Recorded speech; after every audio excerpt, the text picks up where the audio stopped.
This is episode 25 of We Could Be Wrong, the Jared Leto of podcasts. I'm Eli Manning. Joining me today is Bret Michaels. You know that at the Disney Rock and Roller Coaster, they used to flash the shocker at you, and now they don't. So I kind of want to see how they edited that out. They did. They actually had to edit that out. Yeah. Also joining us today is Christina Aguilera. Hi. Nice pickup there. Mm-hmm. So you were telling us about a Rainforest Café? Oh, yeah, no, so we're planning out a trip to Disney World. And because you're a couple. Everyone noticed that?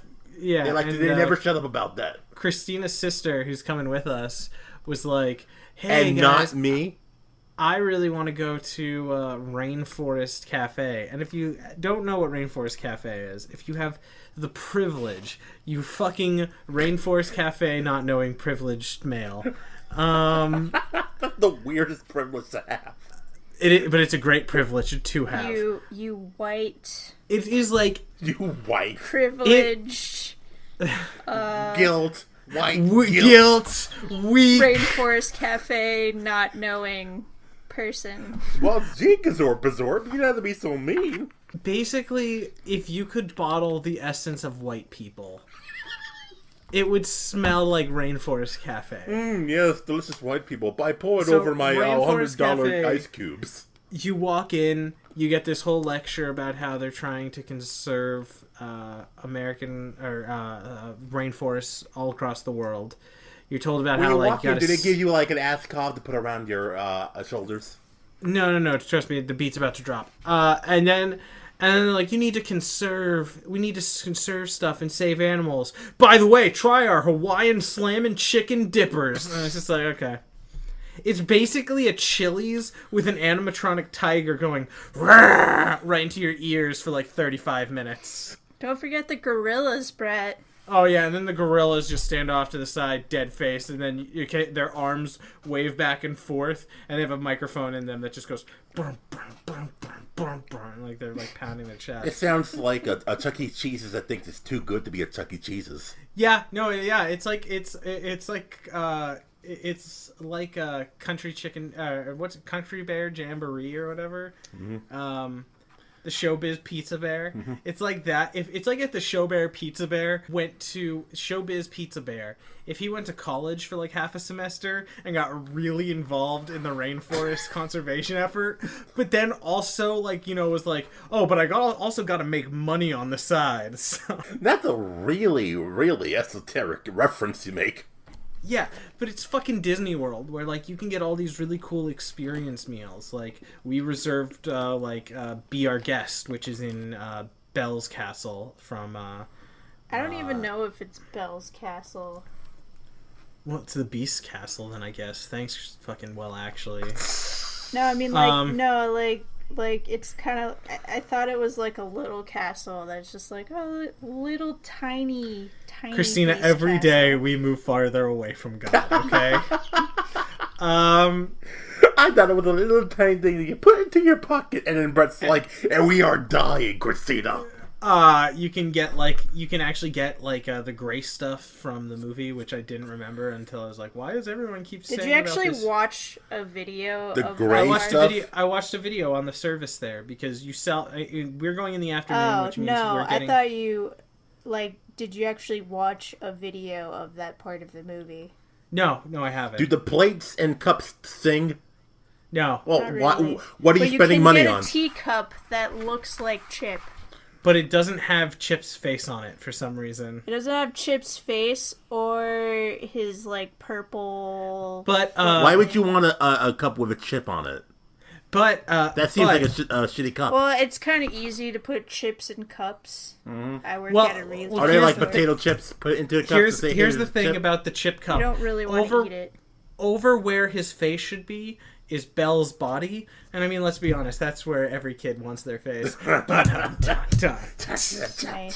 Also, the Beast is there, so I mean, something for both sides. Well, I guess to many of the female gender really liked the Beast more than they liked his human form. You make human beings sound like an animal. The female gender They look at the beast. Here we see the female. She is more interested in the furry thing than she is in the human. I heard that it is true though. But there's all these experiences. We also reserved a night at the Cinderella's Royal Table, which is just like a really nice restaurant, and the princesses all of the princesses from the movies walk around the restaurant and take photos with you. I know that like Sleeping Beauty or like Belle or one of them is gonna walk up to us and be like, "Oh, would you guys like a photo with me?" And I'm just gonna look up and I'm gonna have like meat and potatoes in my mouth and I'm just gonna be like, "No!" I'm gonna be like a fucking monster. No one eats like Gaston. No one writes like Gaston. I heard that they specifically make the guy who plays Gaston like train like super hard. Because apparently one of the big traditions in the park is people challenge him to push-up competitions all the time. Wow. Damn. And they make him like train extra hard because his job, part of it is he has to fucking whoop them in those competitions. Like if you go online and look up Gaston push-up competitions and stuff like that, you'll find all these videos of just Gaston royally like fucking destroying these guys in like push-up competitions. Are you gonna do that, Bret? I'm debating if I want to get fucking schooled that hard. So they're gonna train you to be a fucking bro to be Gaston. Yeah, oh no, like, if you look at the pictures of the guys who have to be Gaston, like, they are the dude brodiest. Don't mind if I do. Well, I mean, he's practically the dude bro of all Disney villains. Yeah, and he gets fucking thrown off of the fucking building. Into I love a when chasm. College Humor did their, like, top 10 deleted scenes from Disney movies, and one of them was the funeral of Gaston. I think I remember that. LeFew's family is all there, and they all look like LeFew, just different age and, like, gender. Okay, maybe I don't remember that.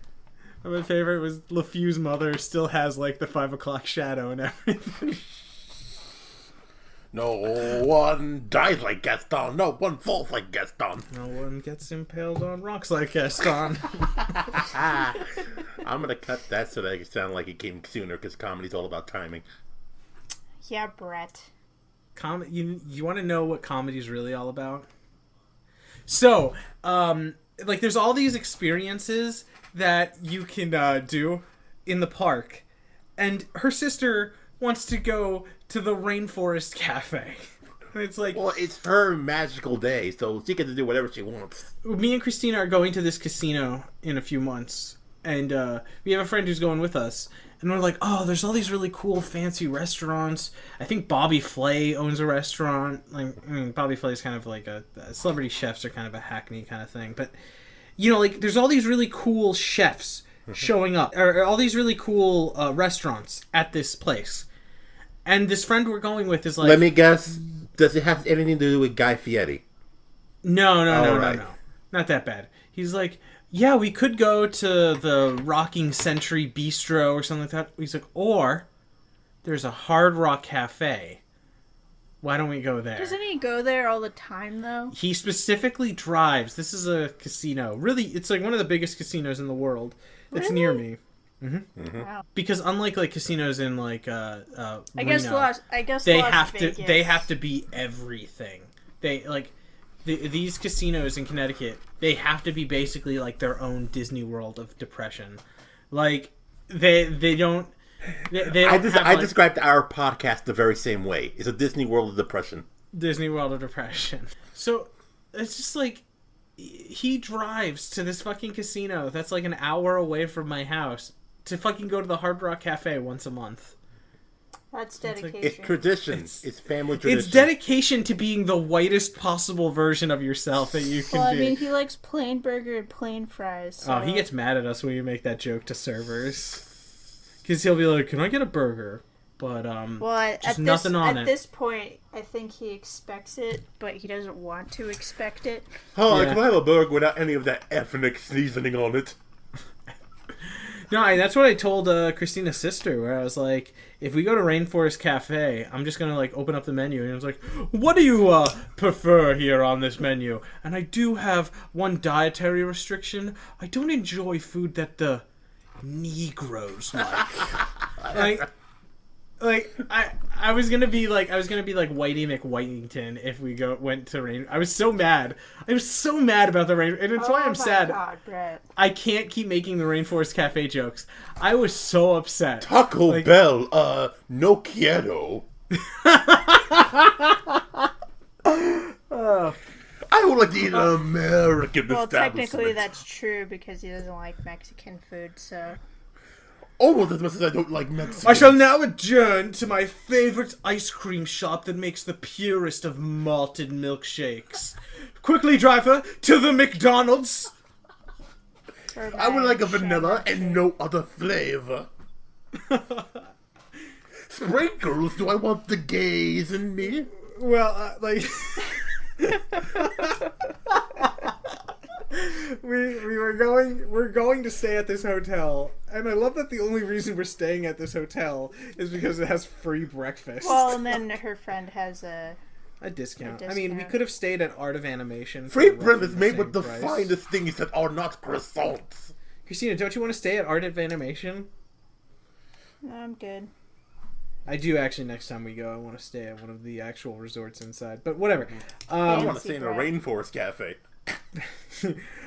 I'm really tempted when we get the free breakfast to do the Key and Peele Continental Breakfast. I need to watch that. Oh, Spain! The Danish, clearly from France. Oh, what would the Belgians think of next?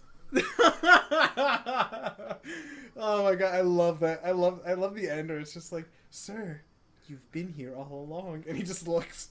He's like a ghost, and he's like, I guess I have. And then Key just looks into the camera. Oh my god, I love that Key and Peele. Like that sketch though. Like the second Christina's like, "Oh, we're staying at this hotel so we can get a free continental breakfast." The second she said continental breakfast, I was like, "The Danish, clearly from France." Like continental, the breakfast, and it's continental, right?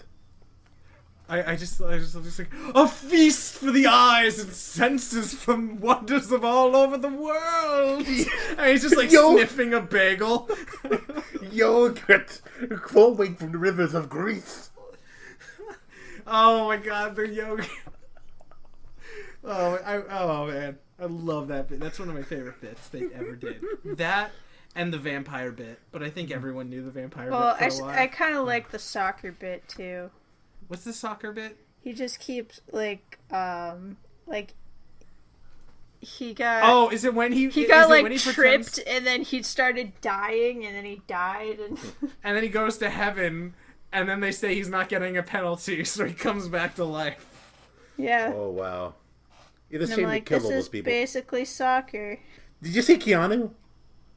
I haven't seen Keanu. Is it good? It's meh. I heard mixed things about Keanu. It's meh. It's I was kind of hoping a little bit more, but like... Yeah, that's what I'm sad that it was kind of meh, because I feel like that was them saying, like, we're done with our show, we kind of became, like, these cultural icons for, like, 3 years, now it's time for us to show you that we have, like, real staying power with a movie. It felt less like they wanted to do staying power movie, it felt like more like, just... They were assigned to do it for like a class or something. It's like, well, according to our contract, we have to make this movie. That's what it kind of felt like. Even if it's not true, it just felt like something like an average comedy movie nowadays that you're going to forget about. And it's a real shame because these are funny people. Yeah, and that's what's kind of unfortunate about that movie too, is that it's just like it seemed like a sketch from their show stretched out to 90 minutes. And it kind of was, but the problem with that is the reason why a lot of those sketches work is because they knew exactly how to take advantage of that time. Yeah, they do something weird and, like, strange, and within 2 minutes, like, when they made fun of Party Rock, and they did Keep on Partying, and the joke is, it starts off as a music video for the song Keep on Partying, Party Till You Drop, and slowly you begin to realize these two men are stuck in their own version of hell where they're not allowed to stop partying. And like the video like gets to this like weird part where they're like outright killing themselves while partying, and they keep Groundhog Daying and reappearing at the beginning of the music video, and they're like slowly going insane. But then, like, when someone's like, "Oh, so the new Key and Peele movie, one of them gets a cat, and then a bunch of gangbangers break into their house, steal the cat, and so these two black guys who, you know, kind of lived a sheltered life now have to kind of, like, try and embrace this, like, gangbanger mentality to try and infiltrate the underworld of, like, of LA to try and get their cat back." And it's like, that sounds like it'd be funny for like 20 minutes. Yeah, and the thing about it is, like, so a lot of the time was spent, like, talking about George Michaels. Like, that was a running gag.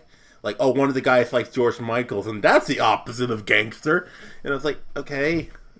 Again, yeah, it felt very much like a Key and Peele sketch that would be funny.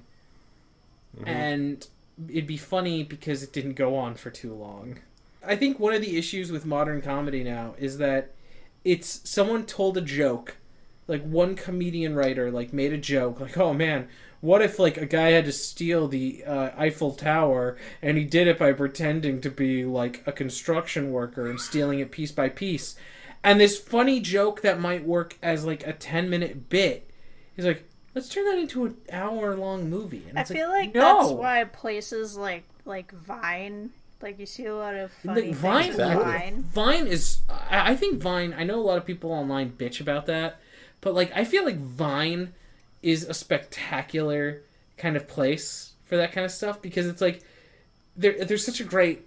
There's such a... whenever I talk about Vine, I always bring up Stanley Kubrick. When that's the most he was pretentious asked... thing I ever heard in my life. Whenever I talk about Vine, it becomes Stanley Kubrick. Oh, fuck you. But when he was asked, do like, you what's your remember favorite... the director of Space movie? 2001: A Space Odyssey. I know. Fucking plebe.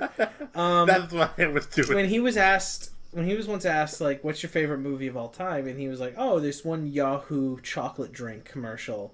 No, Nesquik chocolate milk commercial. Because everything happens, it's organized, it gets what it needs to get across, and then it's done. And that's kind of what I feel like with Vine, is they only have, 7 seconds to get this story along to you. 6 seconds, I believe. 6 seconds? It's under 10 seconds worth of storytelling. Like, I think one of my favorites, it's from that guy who's fucking everywhere on Vine. And Terry, Thomas Sanders.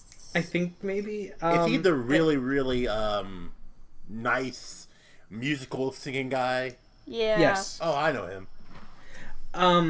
You know him personally? No. Oh, well, now you have no interest. I have no interest in you anymore.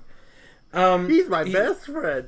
He's that one bit he did where he is like, the girls are like, oh, do you wear boxers or briefs? And he's like, actually, I go commando. And he just erupts from these blankets holding 2 machine guns, wearing like Rambo clothing, and just shooting into the air while they run away screaming. Like, it's stuff like that where it's so short and it's so ingenious because they just have to get everything out to you as fast as they can. So there's no time for convoluted and like jokes that go on too long and shit like that. They've got to just be quick and witty, and they've got to just get it out. And it's like, I mean, we had that whole rant fest about Ghostbusters. That was one of the issues with Ghostbusters. Oh, I got my soup, but it only has 2 wontons in it. I wanted like a even wonton distribution. Is there a dead body in the trunk? I don't know. I didn't check. Yeah, and like, we hate that. We talk about, and it's like, you know, like there's so many smaller scenes. Oh god, I hate how if you talk about Ghostbusters, certain subsect of people might come out about this. But if like, you say Ghostbusters in front of a mirror 3 times, the MRA will come out of your toilet and say like, well, at the same time, someone's like, actually, Holtzman is like a new feminist icon because she like ate Pringles, and it's like. Pringle spelled backwards is Anita Sarkeesian. I can't put down these salty parabolas. Now sign this petition to stop social justice courses. Oh my god! Wow, that like really destroyed me. Okay, so what we were talking about was like there was just so many jokes in there that didn't work because it was just like, oh, think about all the good things in life, like soup and oh, I can't think of anything other than soup. And it's just like, in the original, one of my favorite jokes in the movie is just Egon is telling Venkman, he's like, yeah, you know, we're gonna make the device and it's going to suck up ghosts basically. And Venkman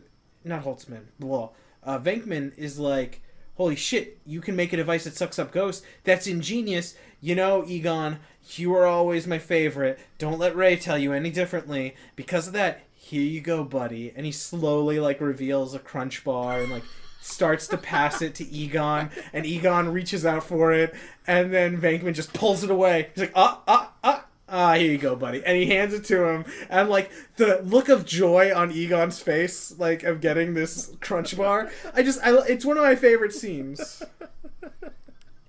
Just you describing it, I'm thinking like going back to that whole soup thing, and I'm thinking like, you guys had made up with old friends, and you got together, and that was a whole theme that you wanted to bring up throughout the movie, I guess. So why didn't you take that part and put it at the end and then tie it up together with friendship and all that? Then there was just like there was so many weird. The movie was so edited wrong. We didn't even have enough time to discuss that movie in full because like then we realized that Chris Hemsworth character, who was such a weird character because he went from like sometimes he was funny and then most of the time he wasn't. It was like, hey, it's funny because he's stupid, but it's gotten to the point where it's like no one is this stupid. Well, like there was like a funny there was like a funny point where like he's like, can I bring my cat to work? And then like, oh no, sorry, I'm allergic to cats. And he's like, well, no, it's fine, it's a dog. And they're like, well, why? Wait, I thought you said it's a cat. He's like, no, my dog. His name is my cat. And you know, like I was like, okay, that's actually pretty good. And then like they find out his glasses have no lenses in them, and he's like, oh, you know, I had to wear these glasses, but the lenses kept getting all messy, so I just decided to take them out. Now I don't have to clean them anymore. And it's like, you know, there was like stuff like that. But then, and I hate that. And then his eyes, he covers his eyes when things get too loud. And then there's like all these weird, creepy sexual harassment jokes about him. Yeah, that was the thing that bothered me a lot because, what was it? The former college professor sexually harassing Chris Hemsworth, and I'm thinking, I don't think, you know, believing in ghosting was the only reason she got fired. Yeah. You know, we get the extended scene where he's like, I'm firing you. Why? Because I believe in ghosts? And 13 of your male students claim that you've grinded on them. Because that's another scene. She grinds on Chris like they're all dancing. He starts dancing with Holtzman. Holtzman's kind of into it. They're like dancing back and forth with each other, and they're having fun. And then she just gives him a hand job out of nowhere.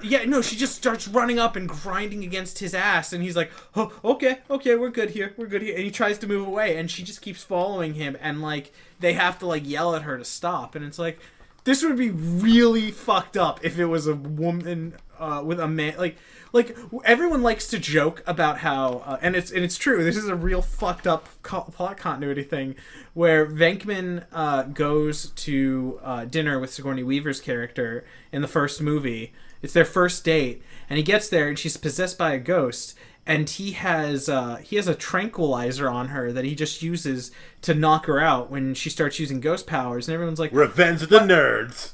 Everyone's like, why does Venkman have tranquilizers on a first date? Like, why is that a thing he has very easy access to on a first date? It's like, yeah, that's a good point, everybody. Why does no one seem to care? He also has like a Darth Vader costume in his car all the time. What's up with that? Yeah, but then it's like, why is it okay that she's like... It felt weird to me. Like, it felt creepy. And like, for everyone who props up this movie as like this movie represents social justice, and it's like, you know, I don't think the movie where the guy is dancing and then a woman runs up and forces herself on him is representing social structures better than like and I hate how everyone like throws out the window that like Star Wars. I don't think anybody really mentioned that on Tumblr at least. Yeah, Tumblr. What's Tumblr? Welcome to Tumblr, where we get our Twiddlers on and our Possiboogies. It's Tumblr's newest. Follow me on Twimber at Bundy Bret. Look at my videos on MeTube. YouTube? Gibbatabbas. YouTube? Don't talk about that 5chan to me. There probably is a 5chan. I don't know what I'm talking about. There is actually probably a 5chan. Yeah. I had a buddy who used to work for 7chan, like as a moderator. I wish I had friends. You were talking about the sexual harassment thing. I think I tweeted this like a week ago. First time I see Wedding Crashers on TV, it was the part where Vince Vaughn gets raped by a woman. Oh, yeah, the redhead played by... Yeah. I think it's mostly because, she's hot, so why does it matter? Yeah, and then it's like, when you look at... People always bring up Revenge of the Nerds. It's like, wow, that was creepy. I can't believe we allowed that stuff like that back then. It's like, Wedding Crashers came out 10 years ago? That was so recent. Maybe if MRAs actually did that instead of just trying to fucking bitch about everything a feminist does, there'd actually be more of a point. But, that's kind of one of the issues is that it's just like, you know what's funny? Prison rape. And I remember when John Oliver... when John Oliver made the joke about it, it was so good. Ooh! What was it like? You hear that, boys and girls? He's gonna get fucked against his will.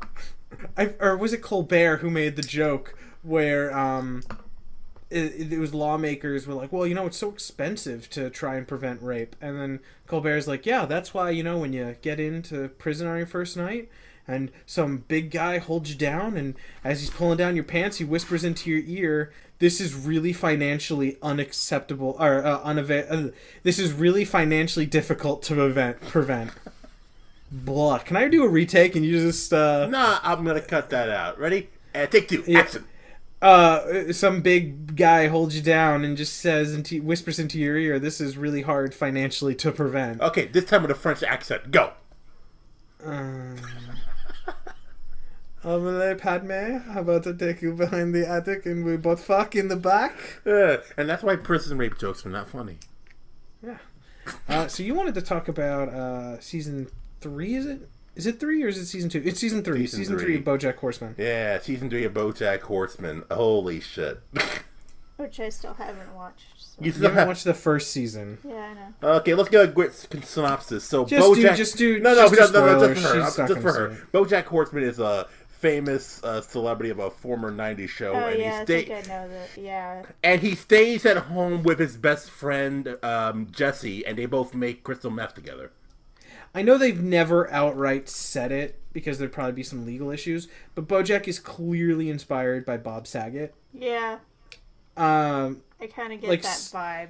Like someone who is clearly probably better than the show he's on, but he's doing it because it's easy than actually having to do something intellectually hard. And then he's dealing with the kind of backlash of well, I did something easy and now I feel unfulfilled in life. I remember, I think it was Stone and Parker, they were talking about how Bob Saget, in the early years of South Park, Bob Saget would try to hang out with them and hey guys, how's it going? And they didn't want to really talk to him, so they kind of made a whole a parody of him kind of being the lame America's Funniest Home Video guy. Hey, knock knock, who's there? It's me, Bob Saget. And just saying that out loud kind of made me think wow, a lot of comedians during that time, you had a big shift in the comedy circuit. You had the Stone and Parkers. You even have David Cross, Patton Oswalt. That's when they were starting off together, and they were doing a bit more raunchy things because don't give Oswald was on fucking King of Queens for 18 seasons. Yeah, but his you could be a good stand-up comedian and still be in the shitty show. I mean, David Cross was in Alvin and the Chipmunks. Yep, all the 3 of them until his contract expired. Mm-hmm. You know what's funny? I think it's just on a side note. I think David Cross did that on purpose so that any adults. No.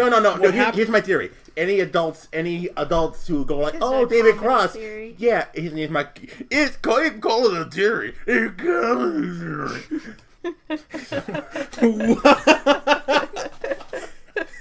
okay, but that's just a theory.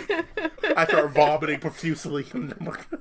blood just streaming from your eyes. Yeah, this theory running in my head is just like David Cross isn't like Alvin and the Chipmunks and that, so that the adults who watch it and they see him on like near their town doing stand up, it's like, oh, I remember him from that kids film, or oh, I remember that from Arrested Development. I'm gonna check out his stand up, and then they go see him say things like, hey, you ever wonder why God killed so many young children?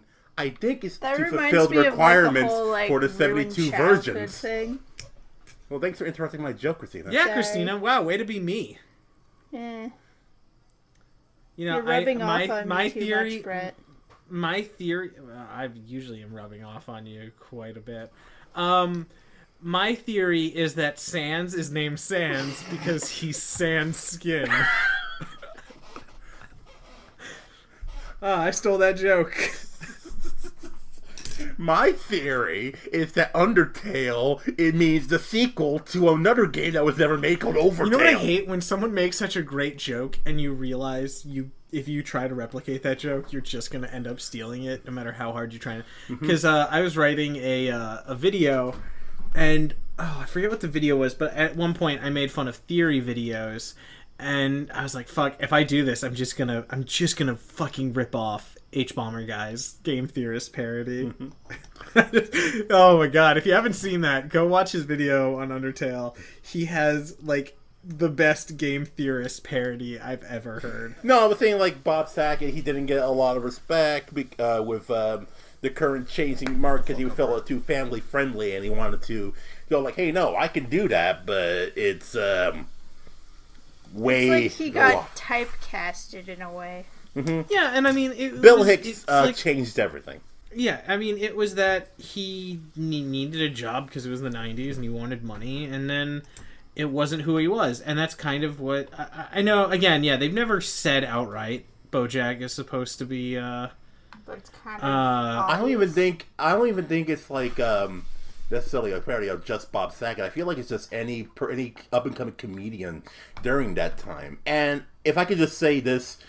I get a feeling that these people who, like, they make these parodies and make fun of these types of sitcoms, it doesn't come out of spite. It feels like they actually like those sitcoms. Like, you ever see the Christmas special for Bojack? Christmas special where, like, first off, the fucked up part is the ending where Bojack, in the episode, just says, like, yeah, they're not coming back because they're dead and they're buried.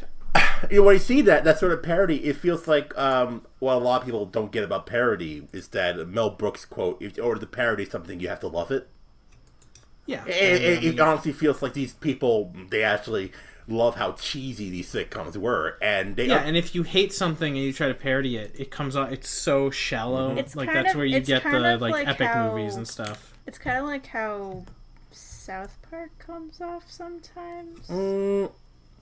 I don't know if it's like out of spite. It's more like, you know, they had an hour to write an episode, so they did. Some teasing. I mean, it depends. There's like that's why I know that a lot of people don't like South Park because some of the more recent episodes, ever since they've done this whole like everything has to add up to something, like everything has to have like serialized, like. It feels like they saw what was going on with Adventure Time, and they're like, "Can we take that? Can we do that?" And it doesn't work for them. Because with Adventure Time, it's cool that everything like leads up to stuff, and like stuff that happened in a previous episode actually matters in a new episode. It kind of also does that a little bit more. Like, they don't force it, really. Yeah, and South Park, at first, it was ingenious when there was an episode where the boys like piss everyone off at the school, and then it ends, and then the next episode, they still have pissed everyone off, and that was funny. But it's like, that would have been a really good bit to just do once. But it's the fact that every episode has to have an element that then moves into the next element and moves into the next story. That kind of reminds me of that Gumball. There's this Gumball episode that's like one of the season finales, and it's kind of like a recap episode, but it's a recap episode in a way that like all the stuff they did had consequences. Good talk, Christina. Everybody started remembering what they did, and then they kind of figure out that, like, at the end of every episode, the universe kind of resets. Oh, God.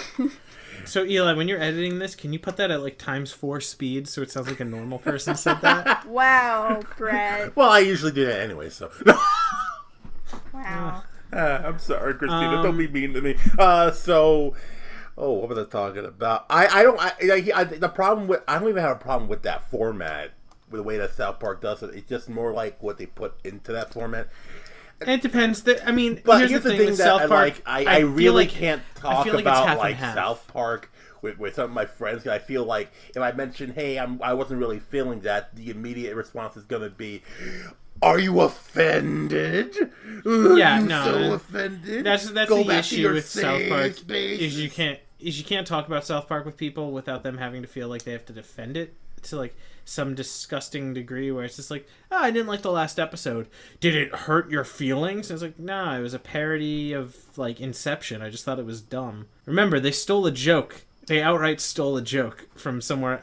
I love how we kind of forget that. We forget that they outright stole a joke from another comedian for one of their episodes. What was the joke? For their Inception episode, since Matt Stone and Trey Parker had never seen Inception, they stole a joke from College Humor. And they thought that the joke was broad enough that people wouldn't notice because they thought like, oh, it's just a thing for the movie. It's in the Inception thing they made for College Humor. At one point, their version of Leonardo DiCaprio yells out, "Trains appear as manifestations of my dead wife!" And like trains start like flying out of everywhere. And they took that exact joke and they threw it into their episode making fun of Inception. And they thought the whole trains are a representation of Leonardo DiCaprio's dead wife. They thought that was really in the movie. So when College Humor was like, that's our fucking joke. We made that and you guys just put that in there. Matt Stone and Trey Parker had to come out and they're like, oh shit, we thought that was just something from the movie, and when we saw your video, we were just like, oh yeah, let's put that in there if that's something from the movie. Okay, so they apologized for that, right? They did apologize, so I mean, maybe that's why people got by it, but it's just like, it is kind of joke stealing. It is like joke stealing. I mean, like, and I mean that's kind of like what you're saying with a parody. You have to at least, if you don't love what you're parodying, because again, that can work, you have to at least understand what you're parodying. Yeah, I know. Maybe parodying a movie you haven't seen is a bad idea. There's a lot of really, really shit music parodies out there on YouTube. I remember one in particular was a parody of Sugar, about how annoying Adam Levine's voice was. But it was like, and how much they hated the song. But, you know, I'm asking, who is the audience for this? Because the audience who hates the song Sugar does not want to listen to something that sounds just like Sugar. Well, yeah, that's kind of why I think Lonely Island is very successful with what they do, is because the songs they parody, they clearly have enough respect to know those kind of songs. Like, I threw it on the ground. Yeah, threw it on the ground. Like, they clearly understand, like, that kind of, like, grungy, fuck the system kind of rock. And they're just making fun of it. Like, same with, like, Rockstar Never Stop Rocking, or Popstar Never Stop Giving Up. It's something dumb. It's something great, like Never Give Up on Giving Up or something. Is that a parody of a Kelly Clarkson song? No, it's a parody of Justin Bieber's Never Say Never. I probably should watch that. You know, and hindsight, you know, I probably should have. I've only seen clips. I've only seen clips of it, and I really love the Bin Laden song they do, because that is so fucking, like, amazing. You have to give it up to Lonely Island. Fuck me like the U.S. fuck Bin Laden. You have to give it up to Lonely Island. They made a parody of Justin Bieber seem interesting in 2016. Yeah. Yeah, no, and I mean, I think the only issue I even heard with the movie from critics was this would have been an instant classic if it was made in 2014. Now it's just like, it's really funny. It's just, it's not relevant anymore, and that's what's sad. That's sort of the same reason why I did not like the Justin Bieber roast. I didn't even bother watching that shit. The roasts of Comedy Central have gotten just progressively dumber and dumber. Yeah. Like, I mean, usually it's supposed to be friends of the person, and I think where I kind of where I jumped ship was like the roast of William Shatner, where, like, you know, they had Decay. They had some of the people who were still alive. Leonard Nimoy, who didn't really want to do it, I think. He at least made a video for it. But then 90% of the time, it's like fucking Lisa Laffanelli. And it's like, fuck you. Do you even know Shatner? I like black people. Yeah, oh my god. I fuck black guys. Black guys. And then everyone gets up and makes fun of Lisa Laffanelli. And it's like, are we supposed to be making fun of Shatner? Like, I felt like... a roast is funny when a roast is of a person, but when a roast is literally just like a bunch of comedians trying to get sitcom work from making desperate stand-up routines. You know what depressing thought I had just the other day? Just like the last time I saw an interesting comedy roasting was of Jeff Foxworthy. Because most of those comedians worked with Jeff Foxworthy. They were friends of Jeff Foxworthy. No, and that's when a roast is fun, when it's like you feel like you're laughing with these people. And that's why, like, the roast of William Shatner, the best bit the entire night was Takei's bit. Oh my. Where he's like, Takei, not Takai, you ignorant fucking asshole. And then it's so great because, you know, well, first off, there is a very long history between those two where they really didn't like each other. Like, no, there was a real big issue between the two of them throughout the years. Like, Takei wanted to be, is it Takei or Takai? It is Takei, you ignorant fucking asshole.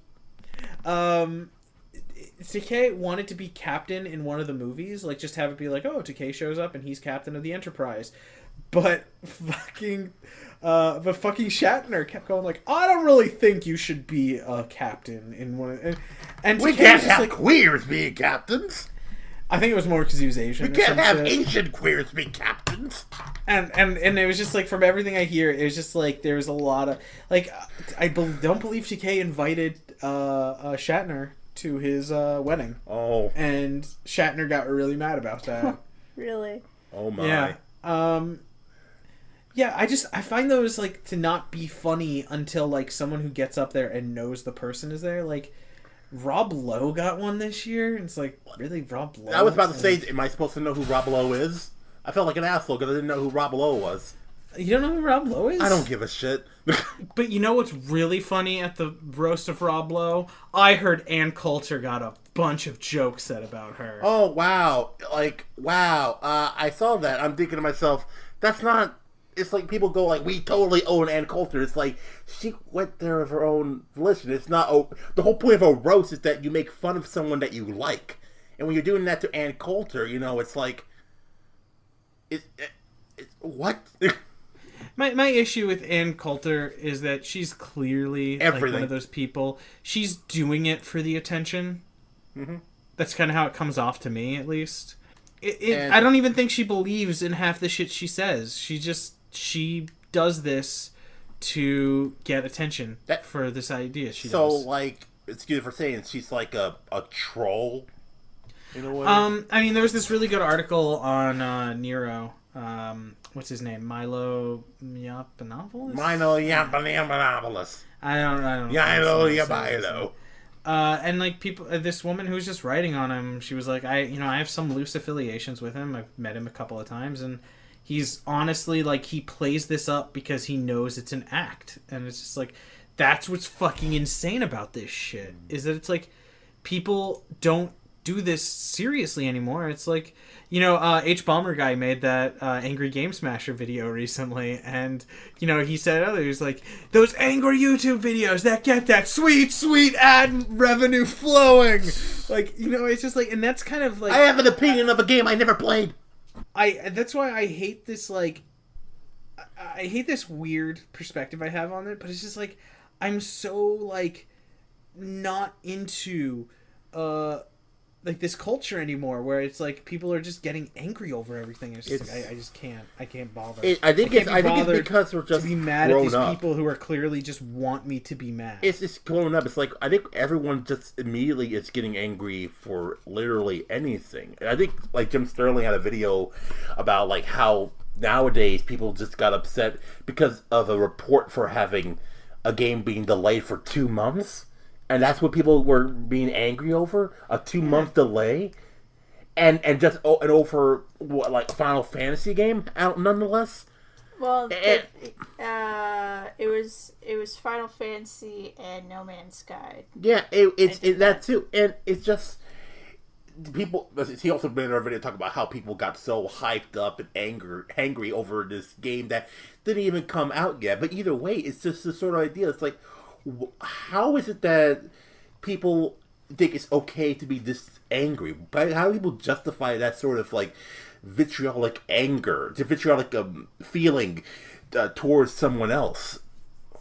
I know, and BoJack Horseman. Yeah. I love how... Yes, and that's what we think about BoJack Horseman. So, Christina, where can we find you? Oh, are we done? Oh, I actually wanted to talk about one last thing. About BoJack Horseman? Because we totally have a lot to talk about BoJack Horseman. Hey, Todd, I wanted to talk about... I found probably like one of the most insane videos I think I've ever seen on YouTube. Like insane how exactly? Insane clown posse? I'm watching a lot of videos on Disney now, and so my recommendations are fucking mouse fodder. Well, at least it's better than having like, social justice warriors are ruining video games. I guess it's better that it's like POV of the Matterhorn than like having like, do women deserve rights? Like, I take one over the other. But, so one video that just kept popping up, and I was like, fine, I'll fucking click this. And it was like, top 10 deaths at Disneyland. And they're talking about this one... Wait, time out. How are they ranking it? Like, the best deaths? The worst deaths? Like... Social justice warriors take over Disneyland. I think they just put 10, but it's just like, welcome to my top 10 list. Number 10, being decapitated. Number 10 was this kid on the Toontown train or express or whatever, that thing where you're on the Toontown taxi and you're driving around Toontown. Was he tied up to a train track? No, but he got his foot caught or something. It pulled him out of the cart. He got his leg run over, and then the cart behind him ran completely over him. And like, so the guy could have just said that. And he was showing off pictures of the Toontown, the taxi. But then he took it one step too far. By then, you just hear this... You just see, like, a blood splatter. You hear this kid scream, like, ah! And then you hear, like, he edited in crunch sound effects. Like, ah! It's like, oh, Jesus, dude! Were you also masturbating while doing this? Like... Jesus Christ, it's like... I hope that, like, that degree in editing worked out well for him, because, like... And then, like, one, like, with the Hall of Presidents or some shit, the stage started died moving. In the Hall of Presidents? I don't know if it was Hall of Presidents. It might have been... I think it was World of Energy. Oh my god. It was either World of Energy, or... Which is now gotten taken down. Or it was Carousel of Progress. Where... Either way, Bret. When the stage started moving, this one greeter from the park was standing in the front of the stage. Her arm got caught in the carousel aspect of the ride when it starts moving, and it just slowly, like, filtered her fucking body through the wall, basically, like the way it turns. And so, it's like, it slowly started turning, and unfortunately, the young greeter got her body trapped and destroyed by going through the fucking wall.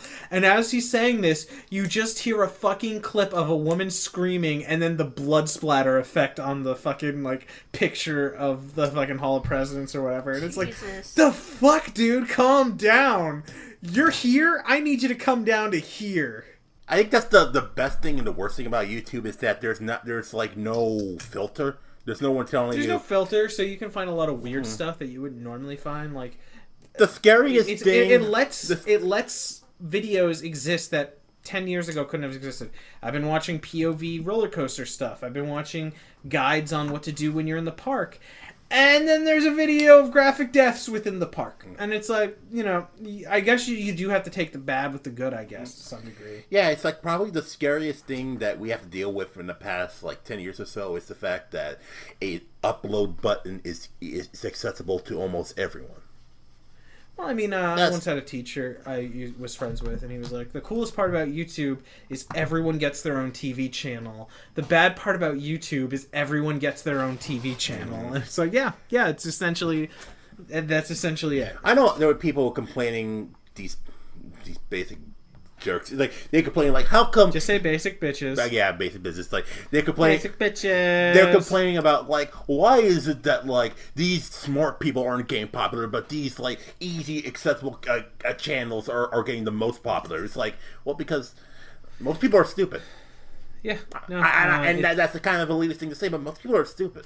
It's kind of what I hate about card games most of the time, is that the channels that get really easy views and get really easily popular are the channels that are like, hey, look at me open up these booster packs of cards. Look at but the cards channels that I got that you totally can't have.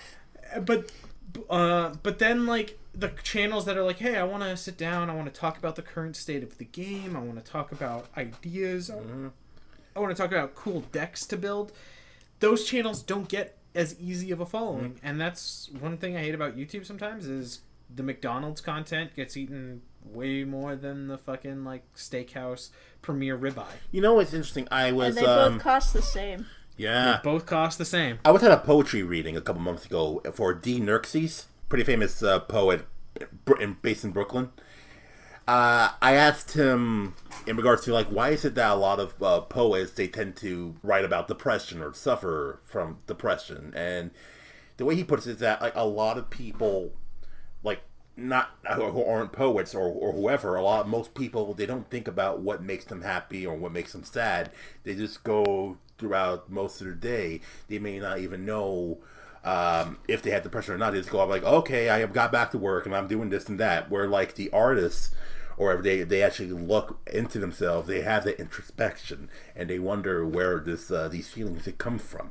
And when you get down to that level, you start getting fed into that, like the idea of the darkness almost. And I feel like that's the sort of a reason why most people, they don't want to see those introspective or thought-provoking things, because they may not feel comfortable with what will happen when they transition through that thought process.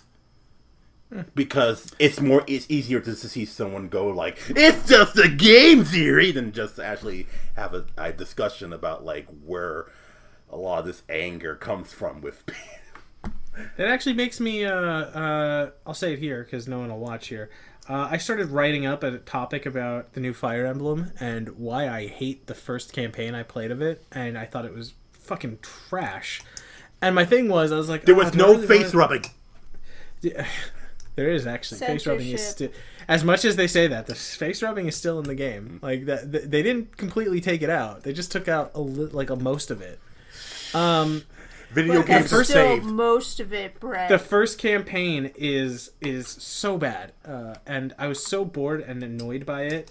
And I was writing something, and I was like, "Why bother writing this? It's not a game that is easily hated. It's not, No Man's Sky or something where if I write a shitty thing about it, people will be like, 10 people will say I'm awesome. It is a shitty and then like game. one guy will be like, oh, I liked it.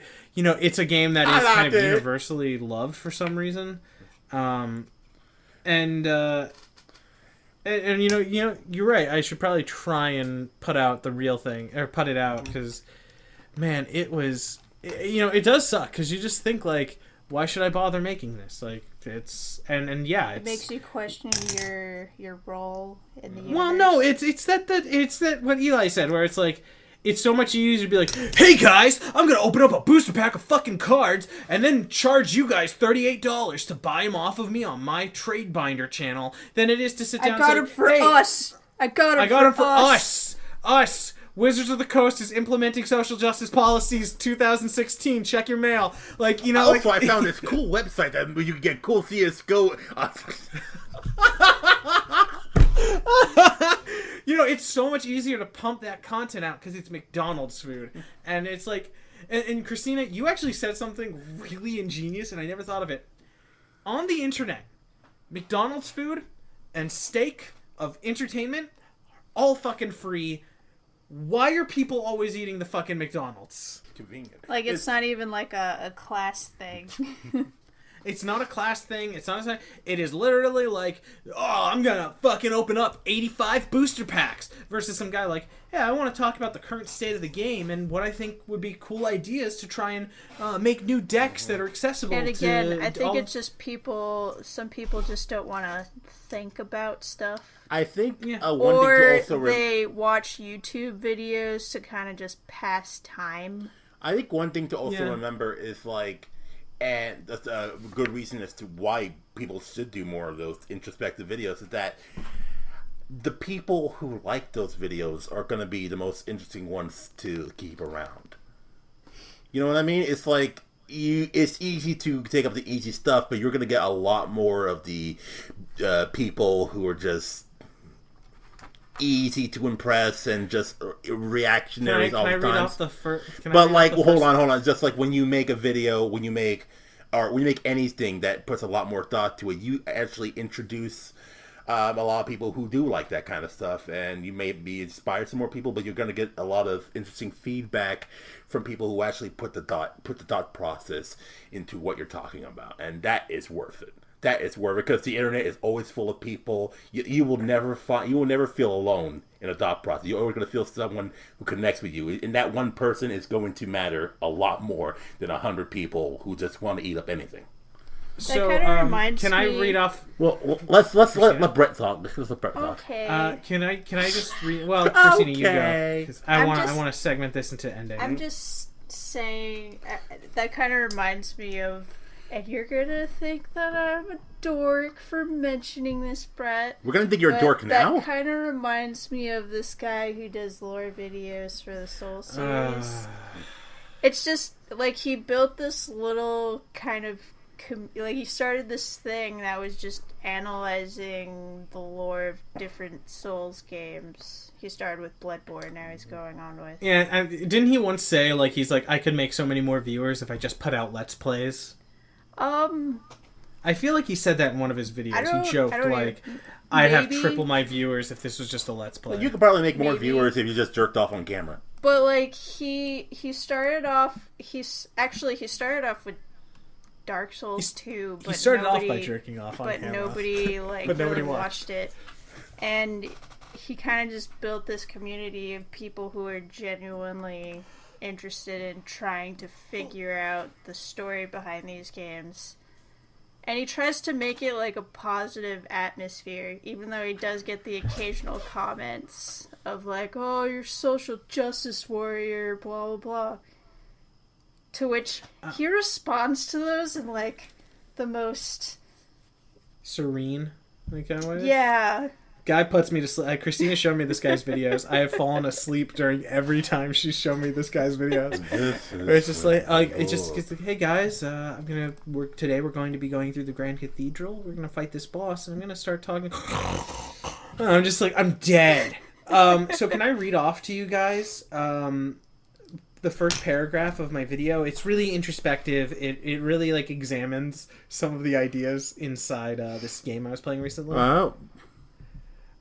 It's called Game Theory Dragon Age Conquest. Is it called Dragon Age Conquest? 'Cause you conquest and take over another country? Whoa! Check out the red circle pointing on red arrow pointing to something obscure and doesn't actually make sense when you watch the video, but I fucking got you because of that thumbnail, you dumb fucking whore. Here's a picture of me eating porridge. Here's my daily vlogs. So yeah. And that's what we think about Bojack Horseman Season 3. Where can we find you, Eli? You can find me at the bottom of every bottle. These are my words in my head. You can find me at Basic Clef Eli on Twitter and Tumblr. You can also find me on YouTube if I ever decide to make a video anytime soon. And if this gets uploaded there, or if this gets uploaded to my channel, maybe it's uploaded to all your guys' asses. Christina, where can we find you? My art blog. Ooh, what's that? It's a mystery.